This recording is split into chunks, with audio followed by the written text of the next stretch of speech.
Okay, welcome to part 3 of a series that I'm calling Technology Conversations.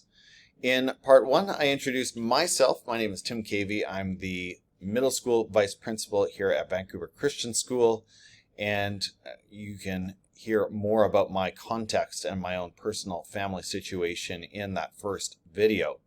In this third and final edition of this mini-series, I'm going to get into the Cavey family practices, and it feels almost embarrassing to see my name there because my family certainly hasn't arrived. We don't have it all figured out. We are far from perfect, but I also know that it's helpful for families to hear about what others are doing, what others have decided, and these ideas may motivate you or perhaps strengthen your resolve in some ways, or perhaps you may think of things that you think, I need to speak to Mr. Cavey about maybe challenging his practices in some area with his family. And I'm certainly open to pushback or critique as well.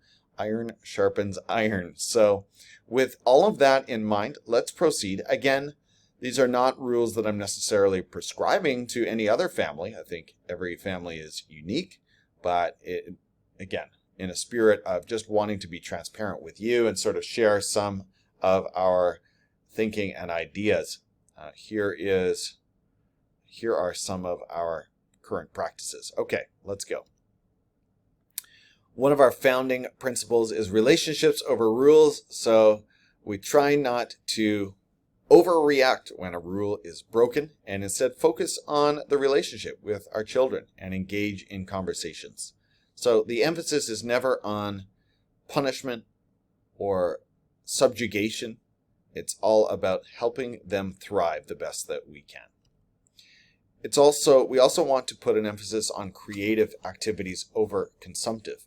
And as I said in, I believe it was part 2 of this series, we are not successful. I won't pretend that our family spends, or our children certainly spend more time creating than consuming. They don't.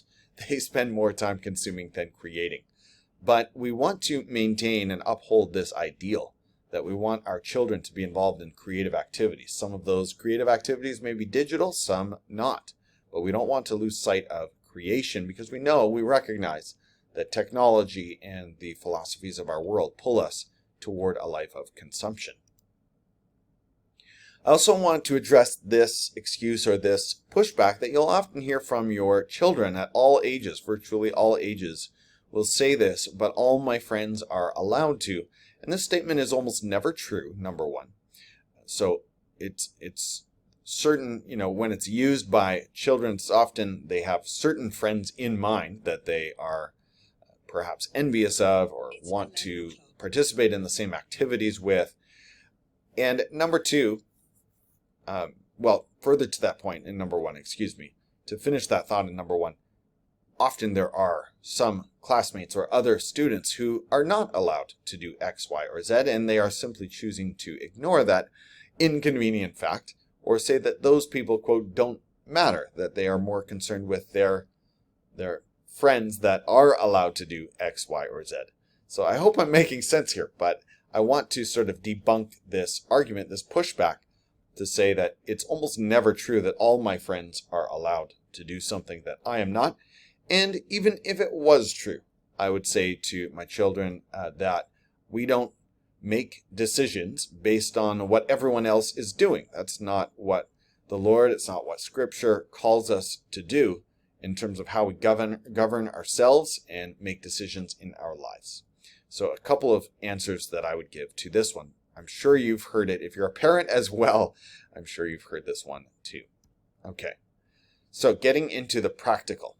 Smartphones, always a tough decision. It depends on so many different factors whether or not you allow your children to have phones. For many years, I was able to say in this presentation that our children did not have phones.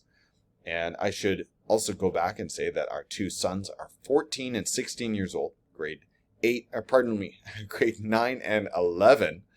They were in grade 8 and 10 at the time last year that we finally allowed them to have smartphones. However, they have no data or calling capability, so essentially they function as iPods.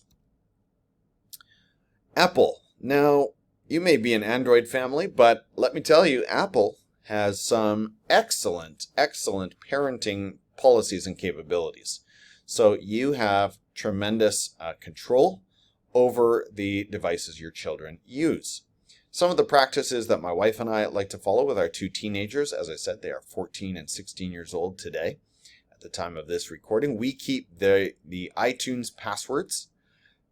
We are on I can't remember what it's called, a family network or a family sharing plan or something like that. So I actually get a request on my phone when my boys wish to request a new app.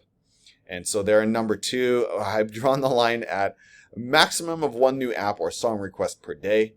Both are screened before installation, so I don't approve them without taking a glance at the reviews and getting a sense of what this product is. I had to make the guideline there in number 2 because one of our boys would request multiple new apps a day. He loves to surf the Apple App Store. Number 3, we allowed only whitelisted URLs for a long time. We've recently relaxed this now that our boys are getting a little bit older, but that is something you can do within an Apple environment. You can whitelist URLs, and what that means is your children can only surf on websites that have been approved, handpicked, and individually approved. As you can imagine, that brings the internet down to a very, very small place indeed. No social media accounts. That is still true, amazingly, today. Even though we've offered for our grade 11 son, we think it's probably time for him to create an Instagram account or something of that nature that we can sort of walk with him through. We don't want him to go from 0 to wide open freedoms and responsibilities after grade 12. We'd like to walk with him in this area of social media. So far, he's really not interested. I should say, though, in number 4, that our boys do have access to Discord, which is a chat platform associated with gaming. And so that's a decision that we've made. Number 5, no device use in bedrooms. And that's one that we try to fight for and defend no matter what. And I would say our boys are excellent at following that. For the most part, device use happens only on the main floor of our home. Number 6, device check-in before bedtime. It's sort of connected to number 5 at bedtime, and we currently on school nights, I'll get to that momentarily, but after our family meeting, after we've said goodnight, we make sure that we have their phones and laptops stay downstairs. Yes, so nothing goes into the bedroom is really, again, back to number 5. That's the main point there, but we do try to collect their phones every night before bed. Number 7, device-free dinners whenever possible, with very rare exceptions. We might make a very rare exception for some kind of a learning opportunity or a live news event, but 99 times out of 100, we are sitting down at our dinner table and eating together, and we're doing so without devices. This is the single best opportunity in the day to look at each other, talk to each other, laugh together, hear about how others are doing. And then number 8, expectations before consumption. So our boys on school nights have an expectation, for example, that the kitchen is clean. Dishes are put away before they start engaging in activities on their laptops. Okay. Video game consoles. So we really wrestled with this whole space of online gaming for a long time. And like many of you, we held the line on no online gaming. We finally, and keep in mind last year during COVID, when COVID broke, our 2 boys were in grade 8 and grade 10. We finally changed our minds a little bit on this due to a number of reasons that I won't get into. And we finally allowed online gaming in March 2020. And I have to say it's been going really, really well. It's primarily our younger son who really enjoys connecting with his friends. And most of the games, for a long time he played Fortnite, and lately it's been Rocket League and a couple of other games. Rocket League is essentially soccer played with go-karts. And the fun, the hooting and hollering and talking that goes back and forth is really fun to listen to. It's a little loud sometimes, if I'm honest, but he's having a great time. And so That is something that, frankly, we should have allowed, I feel like, maybe even earlier. But at any rate, online gaming was a space we were a little concerned about, and it turns out it's been, from what we can tell, all good. Number 2, only parent-approved video games, so we do reserve the right to decide what comes into our home, and so if there is content that we are not comfortable with, extreme violence, language, sexuality, then we say no to those requests. We've also started allowing low-reality first-person shooter games. I mentioned Fortnite, Halo, Star Wars, are a few others. We haven't given the green light yet to Call of Duty. I know if you have older teenage boys in the house, or girls, don't want to be gender specific on that, you may have gotten this request for Call of Duty, another popular first shooter game. We have not said yes to that one yet, but it may come at some point. We'll see.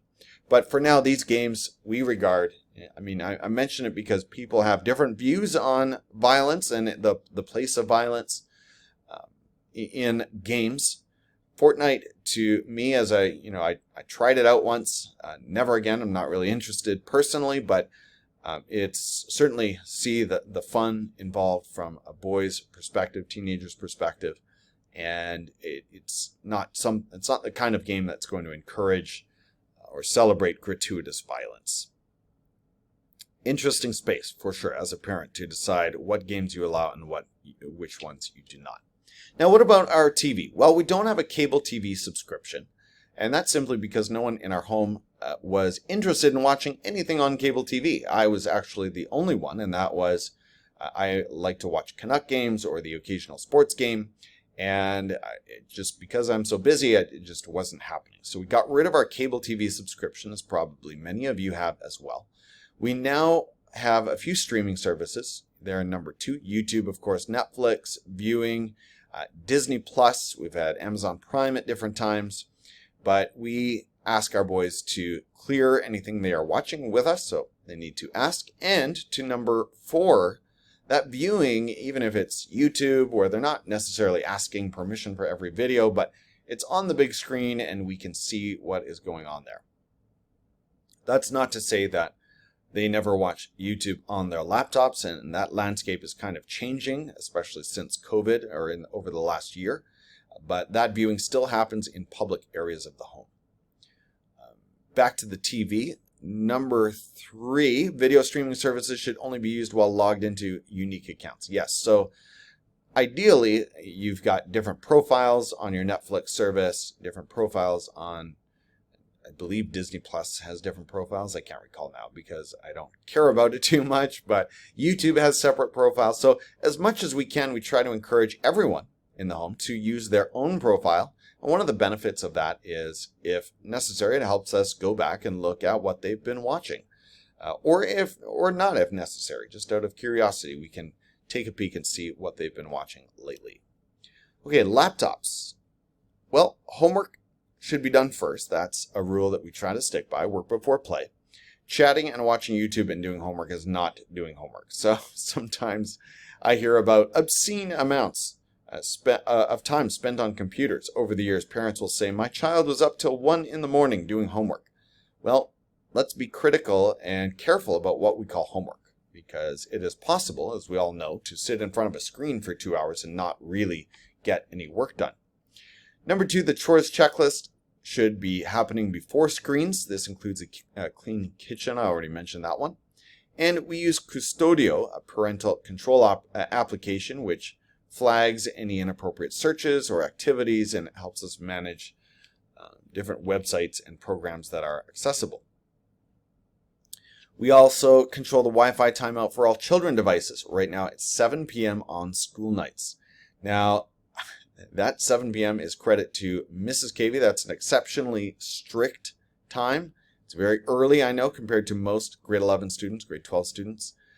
And our older son is not happy with it, to be honest with you. But the idea there is that we want them to have some downtime, some non-screen time from 7 to 9 p.m., which is usually the time we start everyone getting ready for bed and having our family meeting of the day, a gratefulness, a sharing circle, scripture reading, and so forth, some prayer time.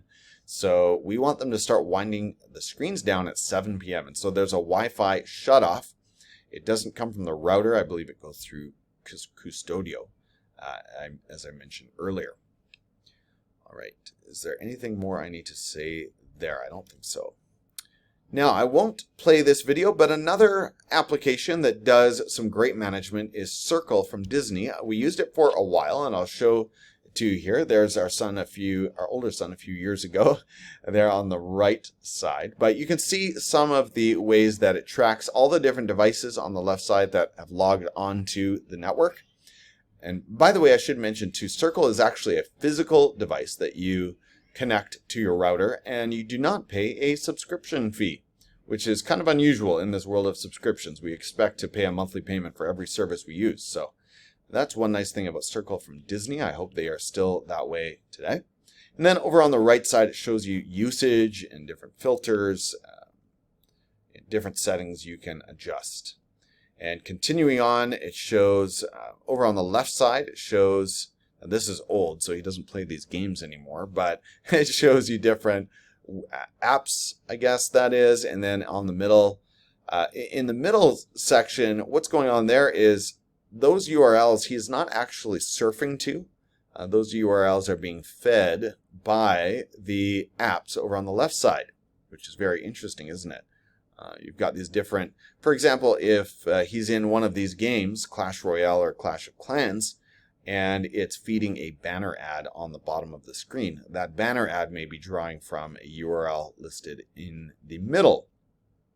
And then over on the right side, these platforms are allowed, and you can see this is either me or my wife at the adult setting. We can change that filter as we like. We're not filtering each other, although it is quite fun to turn off the internet on each other. We used to do that, but I guess that joke got old. Okay, so the point here, in summary, Circle from Disney is another great service. Custodio was the one I mentioned previously.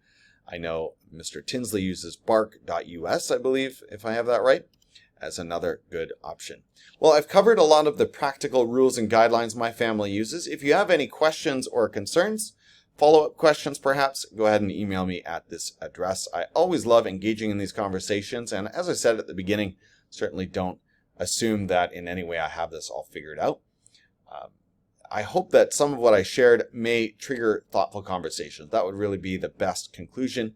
And if you do use anything that I've shared as leverage for your own children, that would make me smile as well. Don't make my name a swear word, but you can certainly reference this me and this presentation. Let me address one question here as it comes to mind. So I'm sure some high school parents will be wondering, well, how do you navigate this business of turning your children's Wi-Fi off at 7 p.m. when they have homework to do? And I did talk about homework briefly. That has not been an issue for some reason so far. I'm kind of wondering if it will be. But our son seems to be able to get his homework done at school. He's one of those students, and get it done quickly at home when he needs to. And he hasn't really, in a few months, several months I would say, that we've had the 7 o'clock rule, he hasn't really needed to stray into the later hours yet. So that's my answer there. This is, as I said, a great conversation to be a part of. Thank you for watching this far, and I look forward to speaking either by email or in person. Take care.